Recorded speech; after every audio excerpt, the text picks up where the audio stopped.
നമ്മുടെ ലാലേട്ടൻ പറഞ്ഞിട്ടില്ലേ victim card മറ്റേ കോൺട്രവേഴ്സ്യൽ താരങ്ങൾ എന്തായാലും ഉണ്ടാവും. എങ്ങനെ പോകും ഷോ? അതെ, ഇപ്പൊ രേണു വന്നാലും കുറച്ചൊരു ഡ്രാമ പ്ലസ് പിന്നെ കരച്ചിൽ മോഡ് വരാം, പറയാൻ പറ്റത്തില്ല. ഒരു കാര്യമുണ്ട്, രേണു ആണെങ്കിലും ശാരികയാണെങ്കിലും ഓൾറെഡി പുള്ളിക്കാർ രണ്ടുപേരും നെഗറ്റീവായ ആൾക്കാർ. പ്ലീസ് ചെയ്തോണ്ട് നിക്കത്തില്ല. ഒരു സെക്കൻഡ് നിൽക്കാൻ പറ്റും. ശാരികനെ എതിർക്കാൻ ഒരാള് വന്നാലോ? കോൺട്രവേഴ്സ്യൽ താരങ്ങൾ എന്തായാലും ഉണ്ടാവും കേട്ടോ. കാര്യം എപ്പോഴും ബിഗ് ബോസിനകത്ത് കുറച്ച് സീരിയൽ ആർട്ടിസ്റ്റ് ഉണ്ടാവും, പിന്നെ കുറച്ച് കോംബോ ഉണ്ടാക്കാൻ പറ്റിയ ആൾക്കാരുണ്ടാവും. അത് നമുക്ക് ഫ്രണ്ട്ഷിപ്പ് കോംബോ ആവാം, അല്ലെങ്കിൽ ലവ് കോംബോ ആവും, അങ്ങനെ കുറച്ച് പ്രായമുള്ള ആൾ. അതാണല്ലോ നമ്മുടെ ബിഗ് ബോസിന്റെ പാറ്റേൺ. അപ്പം ഇപ്രാവശ്യം നമ്മൾ അറിയപ്പെടുന്ന കുറെ സീരിയൽ ആർട്ടിസ്റ്റുകൾ ഉണ്ടാവും. അതെ, നമ്മൾ അതിൽ കോൺട്രവേഴ്സ്യൽ സീരിയൽ ആർട്ടിസ്റ്റുകളും ഉണ്ടാവും. പറഞ്ഞില്ലേ ഒരുപാട് സീരിയൽ താരങ്ങൾ എന്തായാലും ഉണ്ടാവും. അപ്പൊ ഒരു ഫീമെയിൽ സെക്ടറിലേക്കുള്ള നോക്കിയാൽ അത് ആരായിരിക്കും? ലക്ഷ്മി പ്രിയ എന്ന് പറഞ്ഞാല് ഞാൻ നമ്മുടെ ചാനലിൽ പോൾ ഇട്ടായിരുന്നു, ഡ്രാമ ക്യൂൻ. അപ്പൊ ഏറ്റവും കൂടുതൽ വോട്ട് ലക്ഷ്മി പ്രിയക്കാണ് കിട്ടിയത്, ഡ്രാമ ക്യൂൻ എന്ന് പറഞ്ഞിട്ട്. അത് കഴിഞ്ഞിട്ട് നമ്മുടെ ജാൻമണി. അപ്പൊ ലക്ഷ്മി പ്രിയെ പോലത്തത് ഈ സീസണിൽ ഉണ്ടാവാനുള്ള ചാൻസ് ഇച്ചിരി ഒരു ലേശം കുറഞ്ഞ ലക്ഷ്മി പ്രിയ ഉണ്ടാവാൻ ചാൻസുകൾ കാണുന്നുണ്ട്. ലേശം ഒരു പൊടി കുറഞ്ഞ ലക്ഷ്മി പ്രിയ. എന്നാലും കുറച്ചും കൂടെ നിന്ന് കഴിഞ്ഞാൽ ഡ്രാമ ക്യൂനായിട്ട് മാറാൻ പറ്റുന്ന 2-3 പേരൊക്കെ ഉണ്ട്.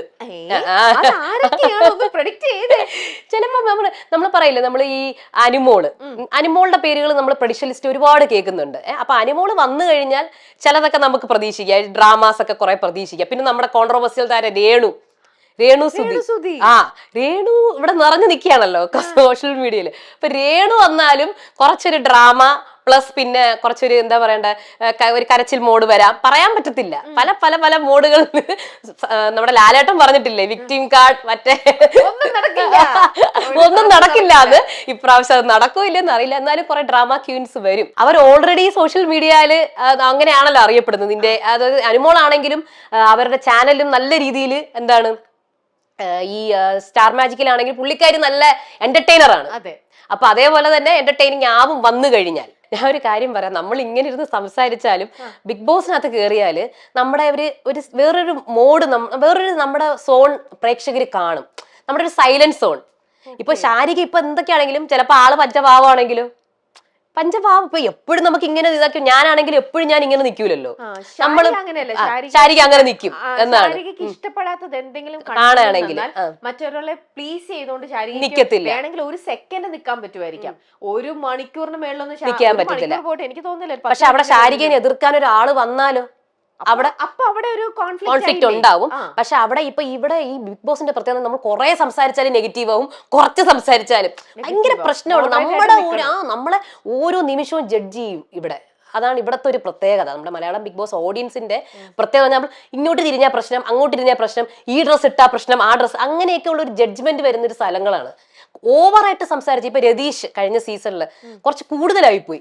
അത് കാരണം ആൾക്കാർ ഇത് എന്തോന്നത് കൂടുതൽ, ഇത്രയൊന്നും വേണ്ട, അങ്ങനെ പറയുന്നവരുണ്ട് ഇഷ്ടം പോലെ. അപ്പം ഒരുപാട് ഇപ്പം ഞാൻ തന്നെ കമന്റ് സെക്ഷനിൽ പറയുമ്പോൾ രതീഷ് നല്ല എന്റർടൈനിങ് ആണ്, പക്ഷെ ചേച്ചി കുറച്ച് കൂടുതലാണ്. കൂടുതൽ കാണിച്ചാലും പ്രശ്നമാണ് ഇവിടെ. അതെ, അങ്ങനെയാണ് ശാരിക അവിടെ പെർഫോം ചെയ്യുന്ന എന്തെങ്കിലും പുള്ളിക്കാരി. അതെ, എന്തെങ്കിലും ശാരിക അതിനകത്ത് പോയി കഴിഞ്ഞാല് പുള്ളിക്കാരി മിണ്ടാതിരിക്കൂല, എന്തെങ്കിലും പറയും, സംസാരിക്കുകയൊക്കെ ചെയ്യും. പക്ഷെ അത് അതെ രേണു പറയും, റിയാക്ട് ചെയ്യും. പക്ഷെ ഇവിടുത്തെ ആൾക്കാർ അത് എങ്ങനെ എടുക്കും എന്നുള്ളതാണ് ഇത്. പിന്നെ ഒരു കാര്യമുണ്ട്, രേണു ആണെങ്കിലും ശാരികയാണെങ്കിലും ഓൾറെഡി പുള്ളിക്കാരി രണ്ടുപേരും നെഗറ്റീവായ ആൾക്കാരാണ്. ഈ നെഗറ്റീവ് ഒക്കെ പുള്ളിക്കാരി ഇഷ്ടപ്പെടാത്ത ഒരുപാട് പേരുണ്ട്. അപ്പൊ അതുകൊണ്ട് പേടിക്കാതെ ചെന്ന് കയറാം.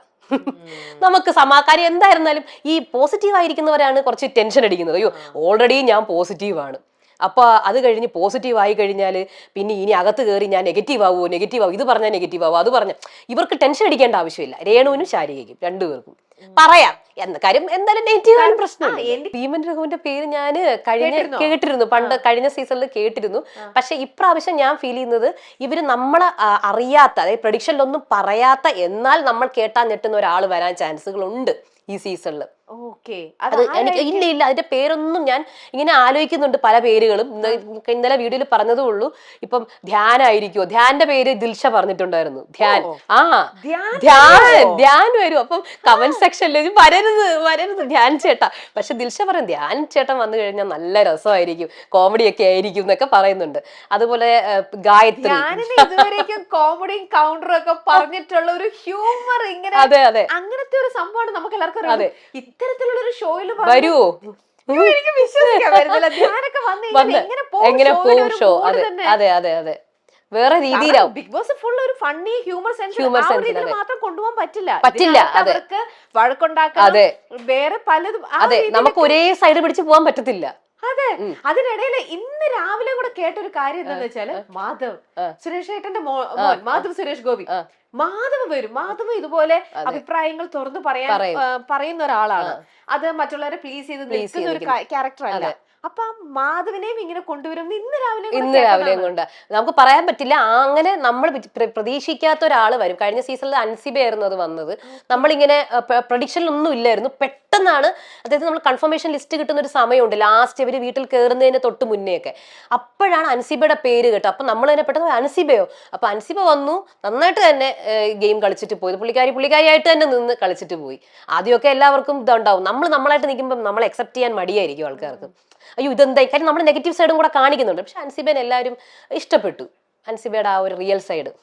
സേഫ് ഗെയിമേഴ്സിനെ പിടിച്ച് വെച്ചേക്കുകയാണ്. കഴിഞ്ഞ സീസണിൽ സേഫ് ഗെയിമേഴ്സിന്റെ പൂരമായിരുന്നു. അപ്പൊ അതുകൊണ്ട് ഇത്തവണ വരരുതെന്നാണ് ഓഡിയൻസ് പറഞ്ഞുകൊണ്ടിരിക്കുന്നത്. അപ്പൊ സേഫ് കളിച്ചാല് പിടിച്ച് ഔട്ടാക്കും എന്നാണ് ഓഡിയൻസ് പറയുന്നത്. സേഫ് കളിക്കാൻ പറ്റത്തില്ല എന്ന് പറഞ്ഞാണ് കമന്റ് സെക്ഷനിൽ കിടക്കുന്നത്. കാര്യം കഴിഞ്ഞ സീസണിൽ സേഫ് കളിച്ച ആൾക്കാർക്കാണ് വോട്ട് കിട്ടിയത്. അതെന്ന് പറഞ്ഞാൽ നമ്മുടെ ലുക്ക് ബേസ് ആണ്. ഇവിടെ ഇൻസ്റ്റയിലും ഒക്കെ നല്ല ലുക്കുള്ള ആൾക്കാർ, അല്ലെങ്കിൽ നല്ല ജോഡികൾ, നല്ല ഭംഗിയുണ്ട് കാണാൻ. അപ്പൊ സേഫ് കളിച്ചാലും കുഴപ്പമില്ല, നല്ല ക്യൂട്ടായിട്ടുണ്ട് കാണാൻ. അങ്ങനെയൊക്കെ പറഞ്ഞ് ബിഗ് ബോസ് കാണാത്ത ആൾക്കാർ വോട്ട് ചെയ്യാൻ തുടങ്ങിയിട്ടുണ്ടായിരുന്നു. ബിഗ് ബോസ് കാണുന്നില്ല, അവര് എപ്പിസോഡ് കാണാതെ വോട്ടിങ്. അപ്പൊ അവർക്കൊക്കെ ഏറ്റവും കൂടുതൽ വോട്ട് കിട്ടി. അപ്പൊ ബിഗ് ബോസ് പ്രേക്ഷകർക്ക്, സാധാരണ ഈ ബിഗ് ബോസ് ഇങ്ങനെ റഫായിട്ട് വിലയിരുത്തുന്ന ആൾക്കാരുണ്ട്, അയ്യോ അവർ കൊള്ളൂല. അവർക്കത് യോജിക്കാൻ പറ്റില്ല. എന്തോന്ന് ചേച്ചി, അവരെന്തെങ്കിലും കളിച്ചോ, വെറും സേഫ് ഗെയിം കളിച്ചിട്ട് ലുക്കിന്റെ ബേസിസിൽ എങ്ങനെ അവർക്ക് വോട്ട് കിട്ടി? നമുക്കൊന്നും പറയാൻ പറ്റില്ല. അവര് പ്രേക്ഷകർ ഇഷ്ടപ്പെട്ട് കൊടുക്കുന്നതാണ്. അതിന് ഇവരൊന്നും കാണുന്നില്ല ചേച്ചി.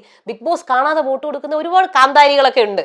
നമ്മുടെ കാന്താരികൾ എന്ന് പറയില്ലേ, കാന്താരീസ്, അല്ലെങ്കിൽ പൈങ്കിളി ഫാൻസ്, അങ്ങനെ അവരെല്ലാം ഇൻസ്റ്റയിൽ പേജ് ഉണ്ടാക്കിയിട്ട് യൂ സൂപ്പർ ലുക്ക്, എന്തൊരു ക്യൂട്ട് എന്നൊക്കെ പറഞ്ഞ് അങ്ങനെ വരുന്ന കണ്ടസ്റ്റൻസ് ഉണ്ട്. നമുക്ക് കുറച്ച് ക്യൂട്ട്നെസ് ഒക്കെ നിർത്തി ലുക്കൊക്കെ വെച്ചിട്ട് സേഫ് ഗെയിം കളിച്ച് പോവാന്ന്. അപ്പം ധന്യയാണെങ്കിൽ ഓപ്പൺ ആവാത്ത കണ്ടസ്റ്റന്റ് ആയിരുന്നു.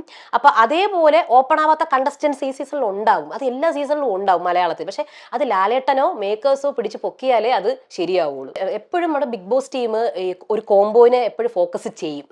കോംബോനെ ഫോക്കസ് ചെയ്യും, ഒരു ഡ്രാമ ക്യൂനെ ഫോക്കസ് ചെയ്യും, ഒരു കലിപ്പനെ ഫോക്കസ് ചെയ്യും, ഭയങ്കരമായ ഇങ്ങനെ വാദിക്കുന്ന ഒരാളെ ഫോക്കസ് ചെയ്യും, ഒരു നെഗറ്റീവ് ആളെ ഫോക്കസ് ചെയ്യും, കുശുമ്പ് കുഞ്ഞായ്മ പറയുന്ന ആൾക്കാരെ ഫോക്കസ് ചെയ്യും. ഇതൊക്കെ ഉണ്ടാവും. ഇതൊക്കെ നമുക്ക് കാണാൻ പറ്റും. അവരിങ്ങനെ ഫോക്കസ് ചെയ്യുന്ന ആൾക്കാർ ഇതിനകത്ത് ഈ നെഗറ്റീവ് കുശുമ്പ് കുഞ്ഞായ്മ പറയുന്നവരൊക്കെ നെഗറ്റീവ് ആവും. അവർ കളിച്ചാലും നെഗറ്റീവായി പോവും. ലവ് കോംബോയ്ക്ക് കുറച്ച് വെറുപ്പീരുണ്ടാവും, കുറച്ച് ഫാൻ സപ്പോർട്ട് ഉണ്ടാവും. ഇങ്ങനെയാണ് ബിഗ് ബോസ് ഇങ്ങനെ പൊക്കോണ്ടിരിക്കുന്നത് കാലാകാലങ്ങളായിട്ട്.